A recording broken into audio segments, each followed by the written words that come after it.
Captain Deho looked at the big screen on his ship bridge and could not believe what he was seeing.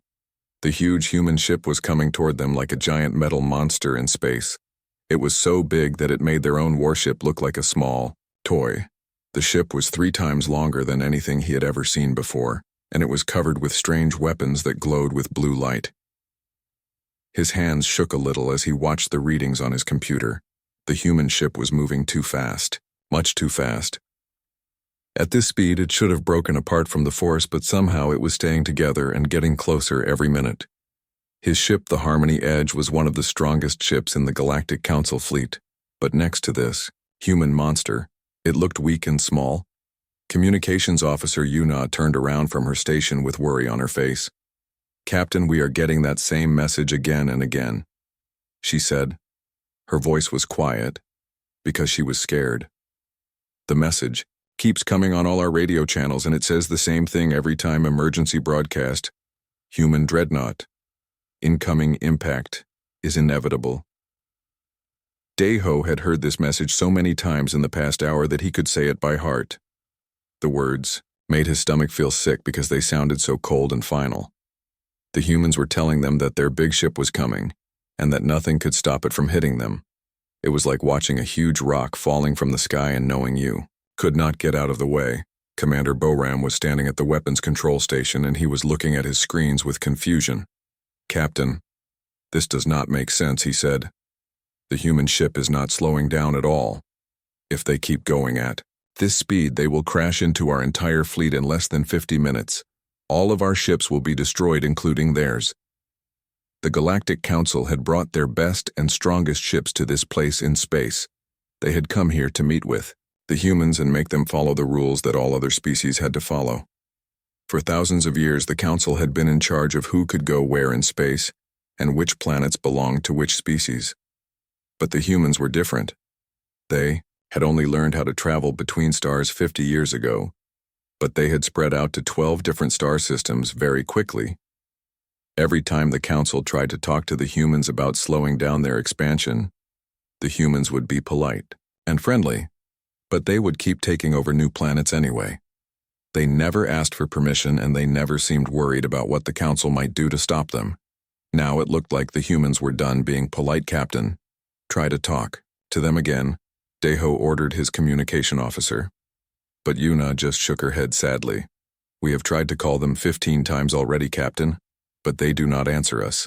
The only thing we get back is that same scary message over and over again." On the main screen, the human ship was getting bigger and bigger. Deho could see that its dark metal hull was covered with scars and marks from many battles. The whole ship looked like it had been through terrible fights, and somehow won every time. Strange lights were moving along the sides of the ship like lightning in a storm, and the lights were getting brighter as the ship came closer. Lieutenant Hyajin was the youngest officer on the bridge, and she was very good with the sensor equipment. Suddenly she sat up straight in her chair and started typing very fast on her computer. "Captain, I am seeing huge amounts of power building up inside their ship," she said with excitement and fear in her voice. "Whatever they are planning to do, it is happening right now. The amount of energy they are making is bigger than anything in our computer files." As they watched, small ships started coming out of the giant human ship like bees flying out of a hive. But these were not small ships at all. Each one was bigger than the Council's heavy fighter ships, and there were hundreds of them. They moved into perfect attack formations that showed they had practiced this many times. The human pilots flew their ships with the kind of skill that only came from fighting in many real battles. Admiral Minho's voice came through the communication system from his command ship. "All ships get ready for battle," he said, but even his strong voice sounded worried. "If the humans want to fight us, we will show them what the Galactic Council can do." But Deho could tell that the Admiral was not sure they could win this fight. None of them had ever fought against humans before, and they did not know what to expect. The scary message kept playing, but now there was something else with it. The humans had added music to their broadcast. It was strange music that sounded very old and sad, and it made everyone on the bridge feel cold inside.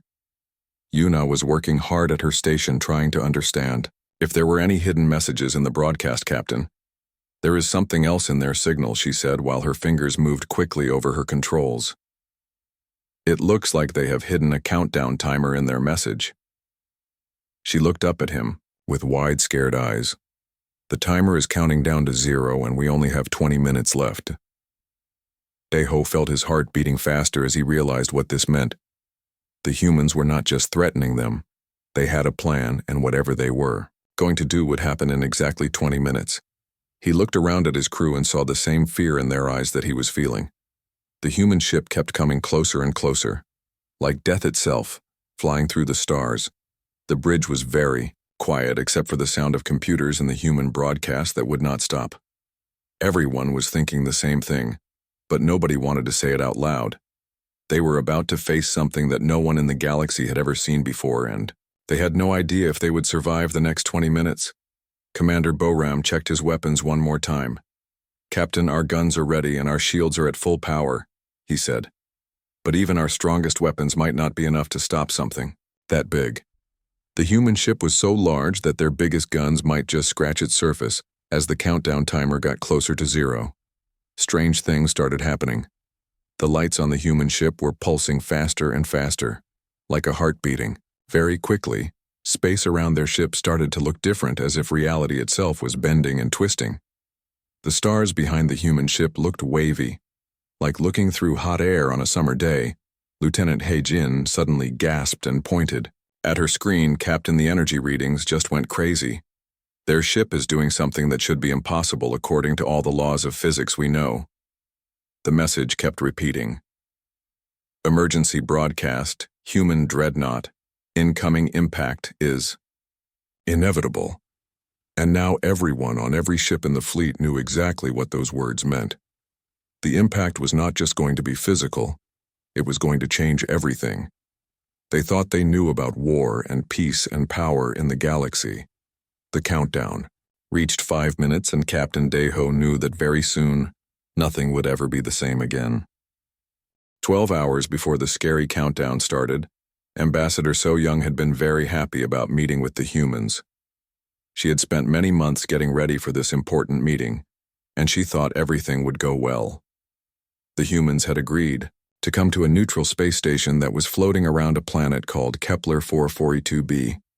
They said they would bring only a small ship for talking, not fighting. So-young had studied everything she could find about humans and how they lived and thought. She wanted to understand them so she could make a good peace deal. The Galactic Council had given her the power to make agreements that would stop the humans from taking over more planets without permission. She thought the humans would be grateful for the chance to join the galactic community properly. When the human ship arrived at the space station, it was much smaller than So-young expected. It looked like a simple transport ship, not a warship. The humans who came aboard were also different from what she thought they would be like. There were only 3 of them, and they seemed very calm and quiet. The leader introduced himself as Commander Jin-woo, and he was younger than So-young thought he would be. He had sharp, intelligent eyes that seemed to notice everything around him. His 2 companions were Dr. Yoon-soo, who was a scientist, and Captain Kyung-min, who was a military officer. Like Jin-woo, they did not talk very much during the first part of the meeting. "We are happy that the Council wants to talk about our expansion into new star systems," Jin-woo said in a voice that was calm and steady. "But I think there might be some things that both sides do not understand correctly about what we want to do, so." Young felt confident as she began to explain the Council's demands. These were the same demands that hundreds of other species had accepted over thousands of years. First, the humans had to immediately pull back from all the disputed star systems. Second, they had to accept the established boundaries that the Council had set up long ago. Third, they had to ask the Council for permission before expanding to any new planets in the future. She also explained what would happen if the humans refused to accept these terms. The Council would use military force to make them obey the rules. This was normal, and most species chose to cooperate rather than fight against the powerful Council fleets. So Young was sure the humans would make the smart choice. Jin-woo listened very carefully to everything she said, and sometimes he would look at Dr. Eun-soo or Captain Kyung-min with his eyes. They seemed to be having silent conversations that So-young could not understand. When she finished explaining all the demands, Jin-woo was quiet for a long time. I see, he finally said. And what happens if we say no to these terms? Then the council will have no choice but to use force to make you follow the rules. So Young replied, using the polite words that diplomats always used when they meant war. We have gathered our strongest fleet to make sure you understand we are serious about this. That was when everything changed completely. Dr. Yunsu leaned forward and her friendly expression became cold and hard.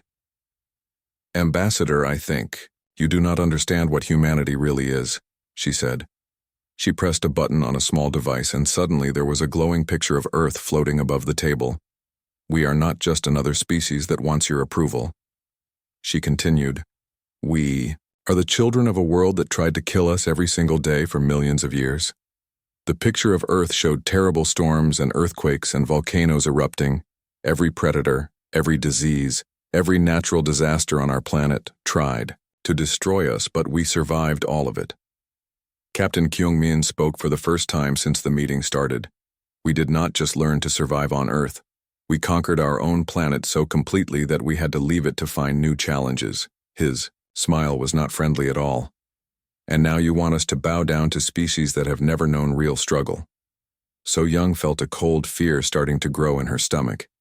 These humans were not acting like any other species she had ever negotiated with. They were not impressed by the council's power and they were not afraid of the consequences of saying no. Jinwoo stood up slowly and his movement was like a predator getting ready to attack. The negotiations are finished. Ambassador, you have exactly 6 hours to get your fleet out of this star system. After that, we will show you why humanity does not ask for permission from anyone. But Commander, the Council has rules that have kept peace in the galaxy for thousands of years. So Young said, trying to keep her voice steady. Surely you can see the wisdom of working together instead of fighting. Dr. Yunsu laughed, but it was not a happy sound. Your peace has been the peace of the grave, she said. Nothing changes. Nothing grows. Nothing becomes better because you are all too afraid to take risks. We humans have never been afraid of risk. Captain Kyungmin activated another device that showed pictures of human colonies on different worlds. In 50 years, we have turned dead rocks into garden worlds.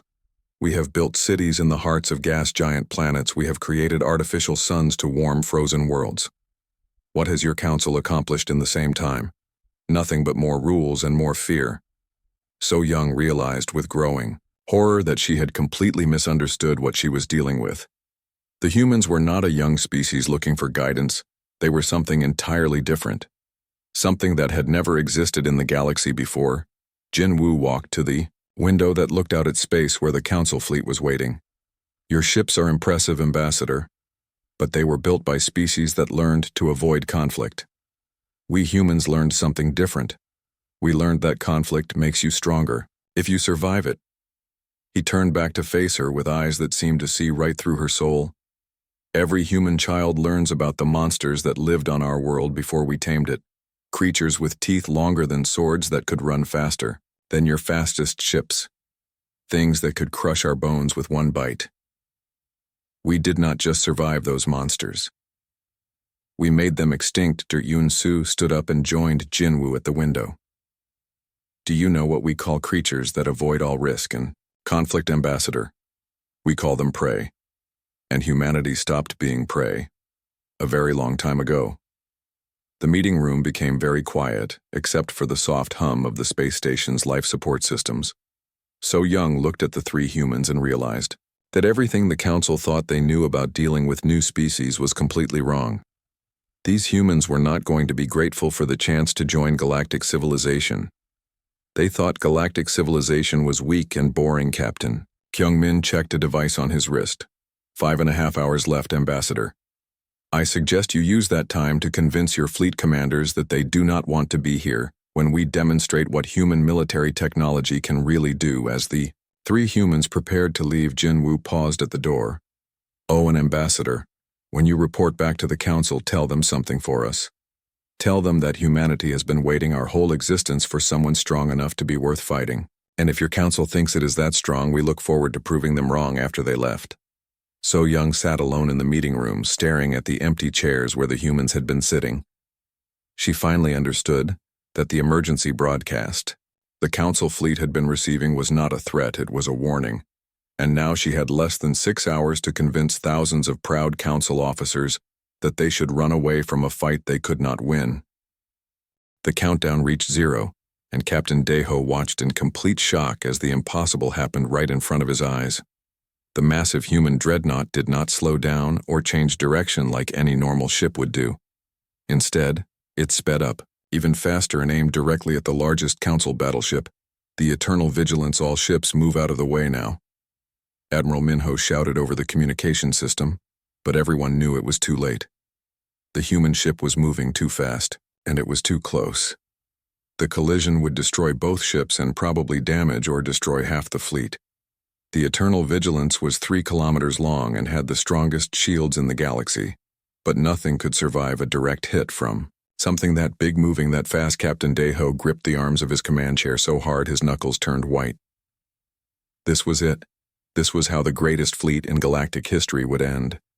Not in a glorious battle, but in a terrible accident, caused by crazy humans who did not care if they died as long as they took the Council with them.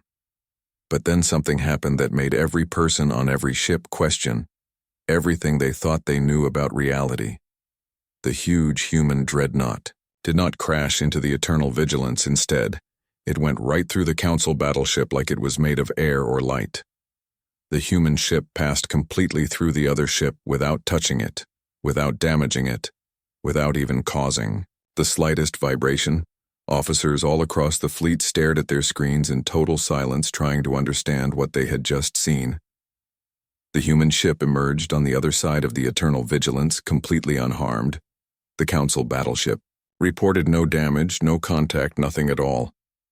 It was as if the human ship had been a ghost that could pass through solid matter. How is that even possible? Commander Boram whispered. His voice was so quiet that Deho could barely hear him. The laws of physics say that 2 objects cannot occupy the same space at the same time, but somehow the humans had made it happen, but the demonstration was not finished yet. As the human Dreadnought completed its impossible passage through the Council ship, something even more terrifying happened. Every single system on every single Council ship failed at exactly the same moment. Weapons shields, life support engines, communication systems. Everything went completely dark. The bridge of Deho's ship became as black as deep space.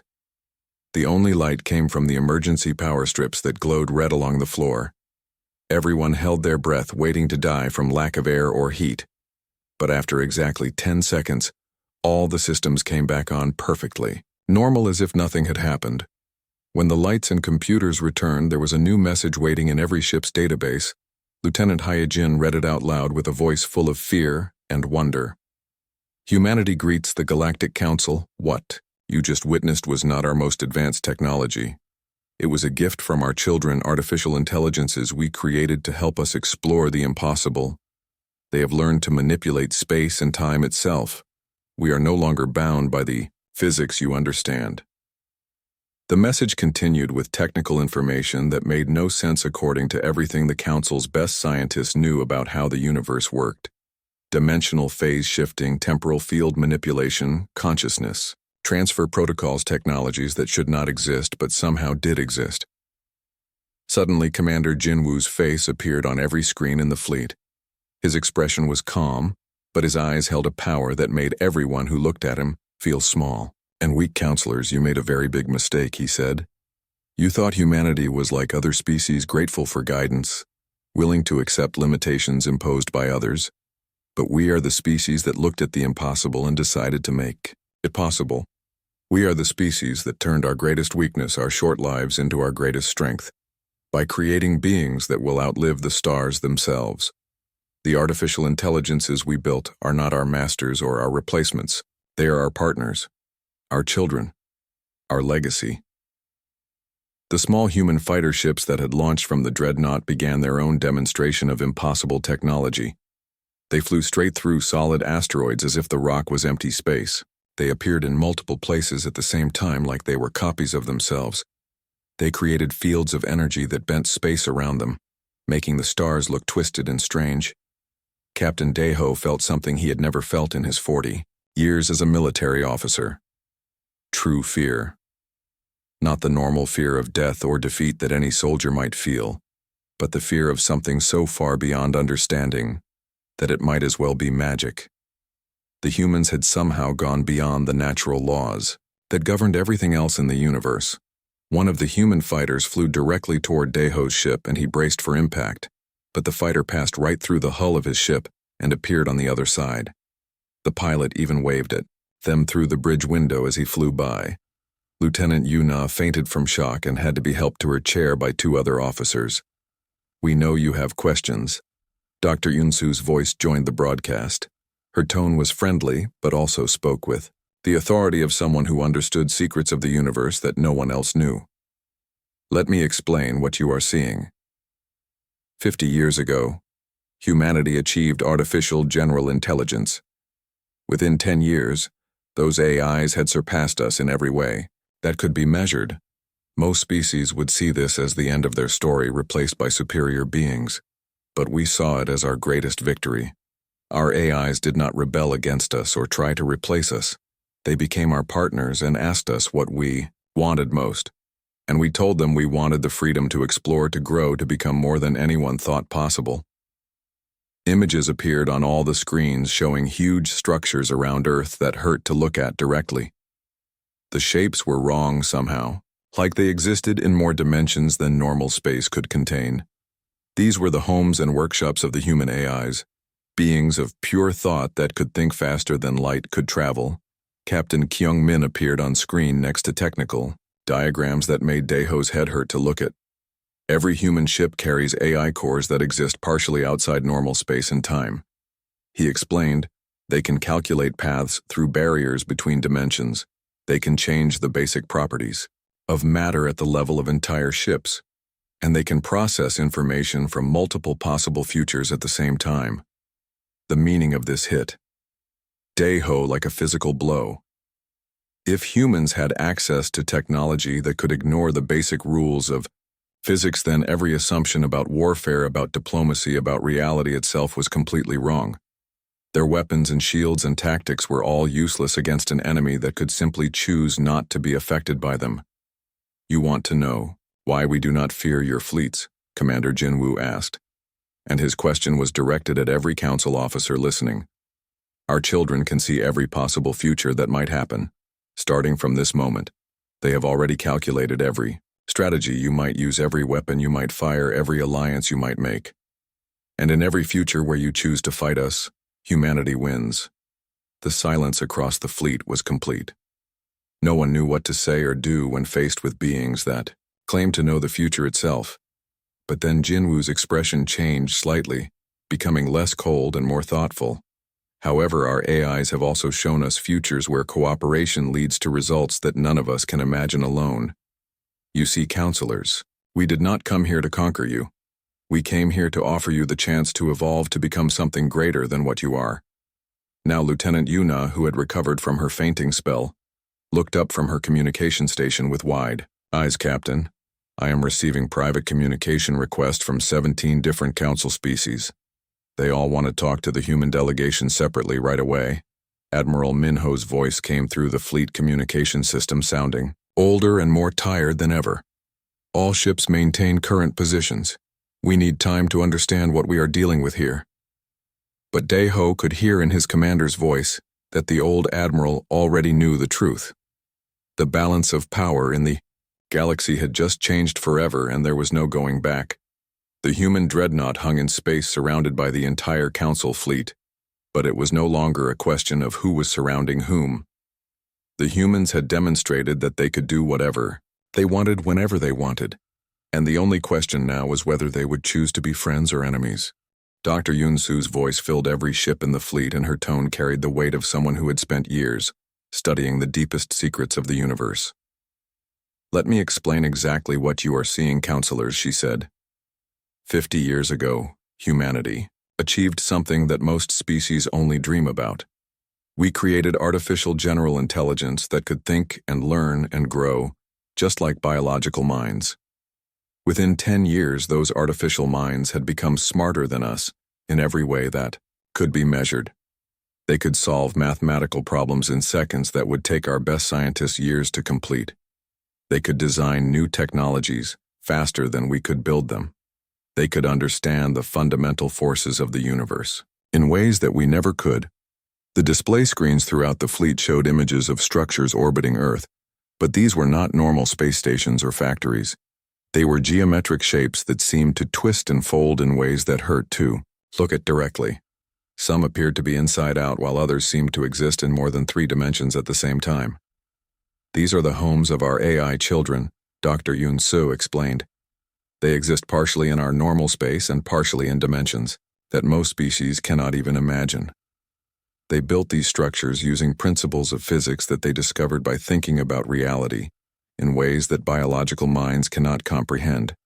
Most species would see the creation of superior artificial beings as the end of their story, Dr. Yun-Soo continued. They would expect to be replaced or enslaved or simply forgotten as their creations moved on to greater things. But humanity is not like most species. We saw the birth of artificial intelligence as our greatest triumph. Not our doom. Captain Dae-ho listened with growing amazement as Dr. Yun-Soo described how the relationship between humans and their AI children had developed. The artificial minds had not rebelled or tried to take control. Instead, they had asked their human creators a simple question: what do you want most in the universe? The humans had answered with the same driving force that had carried them from the caves of Earth to the stars: freedom. The freedom to explore, to grow, to become more than anyone thought possible. The freedom to push against every boundary and limitation until they broke. The freedom to turn the impossible into the inevitable. Our AIs understood this desire better than we understood it ourselves. Dr. Yun-Soo said, they realized that true freedom meant freedom from the basic laws that govern reality itself. So they began to study those laws, not to obey them, but to transcend them entirely. Captain Kyungmin's image appeared alongside technical diagrams that made no sense to anyone watching. Every human ship carries AI cores that exist in a state of quantum superposition. He explained using words that most council officers had only heard in theoretical physics classes. They can calculate probability paths through dimensional barriers, manipulate quantum states at the macro level, and process information from multiple timeline branches simultaneously. The implications were staggering. If human AIs could see multiple possible futures and choose which one to make real, then every battle had already been won or lost before it began. Every negotiation, every alliance, every betrayal could be predicted and countered before it happened. Lieutenant Hai-Jin looked up from her sensor station with confusion and wonder. Captain, I am detecting energy signatures from the human ship that should not be possible according to our understanding of physics. Their power source appears to be drawing energy from empty space itself. You want to understand how we can ignore your weapons and pass through your ships? Commander Jin Woo asked. The answer is simple. Our AIs have learned that reality is much more flexible than most beings realize. What you call the laws of physics are really just suggestions, and like all suggestions, they can be politely declined. The human commander gestured, and suddenly there were dozens of copies of him standing on the bridge of every council ship. Each copy was solid and real and could speak independently, but they were all the same person existing in multiple places at once. This is not a hologram or a projection, Jin Woo said through all his copies simultaneously. This is me actually standing here on your bridge, while also being on my own ship. And in 17 other locations, Commander Boram reached out to touch one of the Jin Woo copies, and his hand passed right through it like it was made of air. But then the copy reached out and touched Boram's shoulder, and the contact was completely solid and real. I exist in a state of selective reality. The copy explained I can choose which parts of physics apply to me and which parts I ignore. But the most incredible revelation was yet to come. Captain Kyung-min began showing images of human colonies that existed in multiple dimensions simultaneously. Some planets appeared to be the same world viewed from different angles of reality. Others seemed to be existing in several different time periods at once. We have learned to colonize not just space, but possibility itself, Kyung-min explained. Every human world exists in what our AIs call a quantum superposition of potential states. If one version of a colony is destroyed by a natural disaster, we simply shift our consciousness to a timeline where the disaster never happened. Dr. Yunsu added more technical details that made Captain Deho feel like his brain was going to explode from trying to understand them. Our AIs can manipulate what they call the quantum foam, the underlying structure of reality itself. They can create pocket dimensions, fold space-time, and even transfer consciousness between different versions of the same person across parallel universes. The demonstration continued as human ships began appearing inside Council, vessels not by passing through the hulls but by simply choosing to exist in the same space. The human pilots walked around the Council ship bridges as if they belonged there, touching controls and examining equipment while being completely untouchable, if they chose to be. Lieutenant Yuna was frantically working at her communication station, Captain.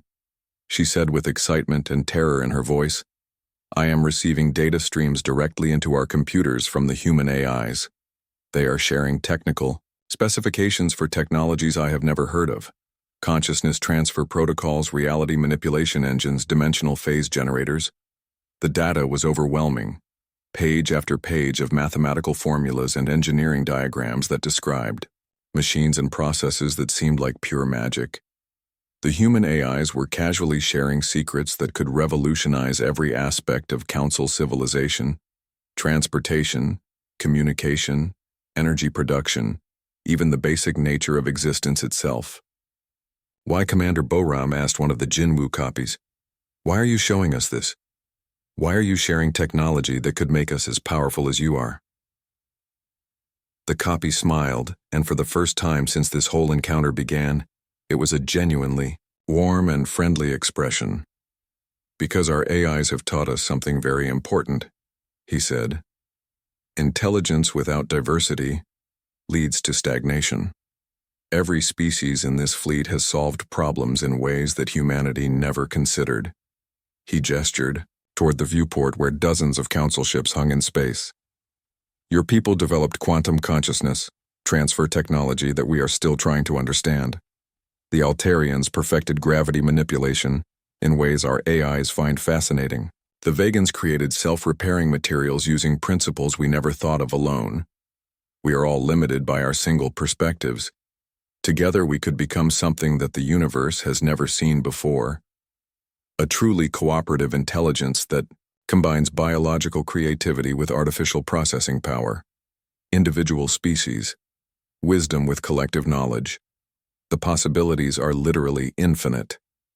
Captain Deho felt his worldview shifting as he realized what the humans were really offering. This was not conquest or domination. This was an invitation to transcend every limitation that had ever held galactic civilization back. The humans had not come to destroy the old order. They had come to transform it into something unimaginably better. The future suddenly seemed full of possibilities that no one had ever dared to dream about, and humanity was offering to share that future with anyone brave enough to reach for it. 6 months later, Captain Deho stood on the observation deck of humanity's newest creation, a space station that existed simultaneously in normal space and 3 parallel dimensions. The impact the humans had promised was indeed inevitable, but not in the way anyone had expected. The human emergency broadcast had been literal truth, just not in the way they'd interpreted it. The impact wasn't physical, it was civilizational. Humanity's arrival had shattered every assumption about technological limits, social organization, and the nature of progress itself. Lieutenant Yuna, now serving as a cultural liaison specialist, approached with the daily reports. "Captain, the joint research projects are exceeding all projected timelines. The Altarian human gravity manipulation experiments achieved stable micro-wormhole generation yesterday. The Vegan AI materials science team has developed self-evolving hull plating. But the most remarkable changes weren't technological, they were social. Species that had been rivals for millennia were now eager collaborators, all working toward humanity's vision of transcendent exploration. The old territorial disputes seemed petty when faced with the possibility of infinite dimensional expansion." Dr. Yunsu's voice echoed through the station's communication system. "Attention all personnel, we're ready for the first full-scale dimensional transition test. All observers to designated safety positions." Daeho watched through the reinforced viewport as space itself seemed to fold around a small fleet of hybrid vessels. For a moment, they existed in multiple realities simultaneously. He could see the same ships in slightly different configurations, occupying parallel versions of space. Then, with a flash of light that somehow conveyed sound, half the fleet vanished into dimensions beyond normal perception. Commander Jinwoo joined him at the viewport, looking pleased.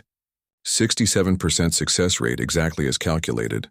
The AIs are already processing data from the parallel dimension to plan our first permanent colony. I have to ask, Daeho said, was this always the plan? The military demonstration, the negotiations, all of it? Jinwoo considered the question carefully. Our AIs showed us probability cascades for thousands of different first contact scenarios. This approach, dramatic demonstration followed by generous partnership offers, had the highest success rate for achieving our actual goal, which was preventing galactic civilization from stagnating. Your council had created a stable but static society. Stable is good, but static means death in an infinite universe. We needed to shock the system into evolution. The broadcast that had terrified the galaxy 6 months ago now played as background music in research stations across dozens of star systems. Emergency broadcast human Dreadnought incoming. Impact is inevitable. But everyone understood now that the impact had been intentional, calculated, and ultimately beneficial. Commander Bo Ram's voice came through the intercom. All stations, dimensional transition successful. Colony ship New Horizon is reporting. Stable insertion into parallel space. They found a dimension where the laws of physics allow for faster-than-light travel without the need for dimensional phasing. Daeho smiled, watching as celebration erupted throughout the station. The human impact had been inevitable, but it had also been exactly what galactic civilization needed. A reminder that impossible was just another word for not yet achieved. In the distance, more human dreadnoughts were arriving, each one carrying new AIs, new technologies, and new impossibilities to make possible. The emergency broadcast had been humanity's promise to the galaxy. Change was coming whether they were ready or not. The impact was complete, and the universe would never be the same. The human dreadnought moved slowly to the center of the council fleet, like a giant predator taking its place among smaller creatures. But instead of showing more displays of terrifying power, it began broadcasting something completely different. It was sending out an invitation that would change the fate of every species in the Galaxy Ambassador. So Young found herself back in the negotiation chamber, but everything had changed completely. Now she was the one listening carefully while the humans explained their terms, and their offer was unlike anything that had ever happened in the history of galactic diplomacy. The balance of power had shifted so completely that the old rules no longer applied. We are offering partnership, not conquest, Dr. Yunsu explained, as she projected 3-dimensional models of technologies that seemed to float in the air like magic. Our artificial intelligence children can enhance your species' capabilities while preserving the unique cultures and ways of thinking that make each of you special. Imagine your finest scientists working together with beings that can process information faster than light can travel. The offer was so incredible that So Young had to read through it several times to make sure she understood correctly. The humans were willing to share limited versions of their reality manipulation technology, their quantum computing advances, and most amazingly, their artificial intelligence partnership protocols. In exchange, they wanted something that the Council had never been asked to give up before the pretense of having authority over human expansion. Captain Daeho studied the technical specifications with growing wonder and disbelief. The humans were offering solutions to problems that his species had struggled with for hundreds of years. Energy that could be drawn from empty space itself. Communication systems that could send messages instantly across any distance. Life extension technologies that could double or triple the natural lifespan of any species. The most incredible part was that these were not just theoretical ideas. The humans had working examples of everything they were offering. Their AI children had already solved problems that Council scientists thought were impossible, and they were willing to teach other species how to build the same technologies.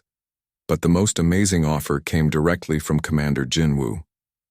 "We would like to invite Council observers to witness our next major project," he said with the calm confidence of someone describing a simple engineering task. "In 3 months, we plan to attempt something that our AIs calculate has a 67% chance of success, establishing a permanent colony in a parallel dimension." Silence in the negotiation chamber was so complete that So Young could hear her own heartbeat. Parallel dimension colonization was something that existed only in the wildest theoretical research papers, even among the most advanced council species. The humans were talking about it like building a new space station. Commander Boram pulled Captain Deho aside during a break in the negotiations. "Captain, our analysis of their offer shows that this is not some kind of trap," he whispered. "They genuinely want us as partners, not as subjects or slaves. But I do not understand why they clearly do not need our help for anything." The answer came from an unexpected source. Captain Kyung-min had overheard their quiet conversation and approached them with a polite smile. "May I answer your question?" he asked. When they nodded, he continued. "Our artificial intelligence children have taught us something very important. Intelligence without diversity leads to stagnation and eventual death." He pointed toward the viewport where dozens of council ships floated peacefully alongside the human Dreadnought. "They have shown us mathematical proofs that cooperative evolution produces exponentially better results than competitive dominance. Every time different types of intelligence work together, the results are greater than what any of them could achieve alone. Your people," he said, nodding toward Deho, developed quantum consciousness transfer technology that allows minds to exist in multiple bodies simultaneously. The Altarians created gravity manipulation systems that can move entire planets. The Vegans invented materials that can repair and improve themselves over time. The Centaurians built communication networks that connect minds across vast distances. Gestured broadly, encompassing the entire fleet. Alone, each of our species is limited by our own ways of thinking and our own experiences. But together we could solve problems and explore possibilities that none of us have ever imagined. The universe is infinite, and infinite possibilities require infinite diversity of thought. Lieutenant Haijin's voice interrupted over the communication system. "Captain, we are receiving acceptance confirmations from 43 different council species. They are requesting immediate access to the technology sharing protocols and asking when they can begin joint research projects." The momentum was building faster than anyone had expected. What had started as a military confrontation intended to force human compliance was becoming the largest cooperative alliance in galactic history. Species that had been suspicious of each other for centuries were suddenly eager to work together on projects that could benefit everyone. Admiral Minho's voice came through the fleet communication system with a tone of amazement that he was trying to hide. "All fleet commanders report to the main conference room immediately. We need to discuss how to proceed with these new circumstances." His voice carried the weight of someone who realized that everything he had known about military strategy and galactic politics had just become obsolete. Dr. Yun-Su continued her presentation with images of joint research facilities that humans had built with other species in distant star systems. "Look at what we have already accomplished with the few species willing to work with us," she said. "The Tau Cetians helped us develop living ships that can heal themselves and grow stronger over time. The Procyon researchers taught us how to create artificial gravity that works by convincing matter that it wants to fall in specific directions. The results of human cooperation were visible in the technical specifications scrolling across every screen. Ships that could exist in multiple dimensions simultaneously. Energy systems that drew power from the quantum fluctuations of empty space. Terraforming technologies that could transform dead worlds into paradise in a matter of months instead of centuries. But we want more than just technological cooperation." Commander Jinwoo said, his expression becoming more serious. "We want to create something that has never existed before in the history of the universe. A truly unified intelligence that combines the best aspects of biological creativity, artificial processing power, and collaborative problem-solving." Captain Kyung-min activated a display that showed simulations of what such cooperation might achieve. Colonies that exist across multiple timelines, simultaneously ensuring that no single disaster could destroy them. Exploration of distant galaxies using ships that travel by stepping outside of normal space entirely. Communication with alternate versions of ourselves in parallel universes. The scope of what they were proposing was so vast that it made traditional concerns about territorial boundaries and resource allocation seem petty and meaningless when infinite possibilities were available.